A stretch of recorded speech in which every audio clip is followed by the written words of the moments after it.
Ever heard of a princess who couldn't prove she was a princess? This isn't your typical happily ever after. This is the story of the Goose Girl, and it's a tale steeped in betrayal and silent suffering. Our story begins with a beautiful princess betrothed to a prince in a faraway kingdom. Her mother, a widowed queen, prepared her for the long journey with lavish gifts, precious jewels, fine clothes, and a magnificent horse named Falada, who had the magical ability to speak. As a final, deeply personal gift, the queen gave her daughter a special handkerchief. On it were 3 drops of her own blood, a charm meant to protect her. The princess set off with her lady-in-waiting, but this companion was not a friend. Her heart was filled with envy and ambition. Soon after they began their journey, the princess grew thirsty. She asked her lady-in-waiting to fetch her water from a nearby stream.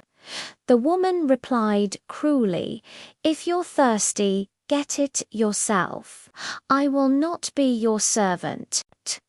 The princess, gentle and unused to such defiance, dismounted and drank from the stream, sighing, "Heaven help me." As she drank, the drops of blood on her handkerchief whispered, "If your mother knew, her heart would break in 2. A little while later, her thirst returned. Again, she asked her lady-in-waiting for water, and again the woman refused, even more scornfully this time. As the princess leaned over the water, the precious handkerchief with the 3 drops of blood fell from her dress and was swept away by the current.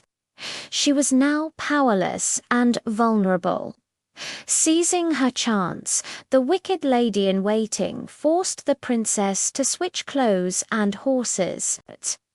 She made the true princess swear a terrible oath never to reveal her true identity to anyone at the royal court. The penalty for breaking this oath was death. With the talking horse Falada now hers, the impostor rode ahead, arriving at the castle and presenting herself as the prince's bride. The old king, the prince's father, was puzzled. The woman who arrived was not as refined as he expected. He asked what had happened to her companion, the girl who now stood humbly in the courtyard. "Put her to work," the kind old king, seeing the true princess's gentle beauty, felt a strange pity and assigned her to help a young boy named Conrad herd the royal geese. The true princess was now the Goose Girl, so she convinced the prince that Falada was unruly and must be put down.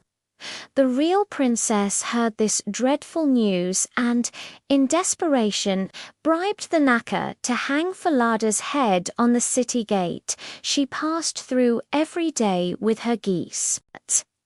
The next morning, as she and Conrad drove the geese out, she saw Falada's head mounted on the dark archway. With a heart full of sorrow, she cried out, "Oh, Falada, hanging there." And the head replied, "O Queen, passing by, if your mother knew, her heart would break in 2. Every day, this sad exchange took place. The goose boy, Conrad, watched in amazement. He also noticed the princess's hair, which shone like pure gold. He tried to pluck a single strand, but she would whisper a charm to the wind, blowing his hat away and forcing him to chase it until she was far ahead. Frustrated and intrigued, Conrad went to the old king and told him everything, the talking horse head and the goose girl's magical golden hair. The king, his suspicions already roused, decided to see for himself. The next day he hid and listened. He heard the Goose Girl's sorrowful words and Falada's haunting reply. He followed her to the meadow and saw her let down her radiant hair. That evening he called the Goose Girl to him and gently asked for her story. "I cannot tell you," she wept. "I am bound by an oath." But the wise king urged her, "If you cannot tell me, then tell your sorrows to this iron stove." He left the room, but listened from the chimney pipe. Alone, the princess poured out her entire tragic tale of betrayal, the lost charm, the stolen identity, and the terrible oath. The king heard everything. He had her dressed in royal clothes and brought her to a grand feast. She was seated next to the prince and the false bride, who didn't recognize her at all. When the meal was over, the old king posed a question to the entire court, looking directly at the false bride. "What is a fitting punishment for someone who has so wickedly deceived her masters?"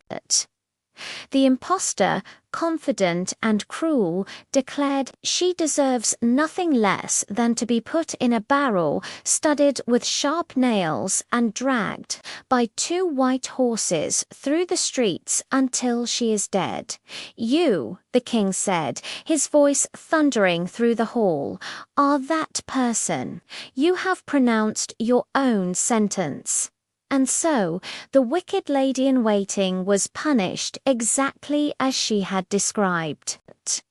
The true princess was finally reunited with her prince. The long shadow of her suffering lifted, and they were married, ruling their kingdom with kindness and wisdom for many years. Thank you so much for watching. If you enjoyed this journey into the darker side of fairy tales, don't forget to like, subscribe,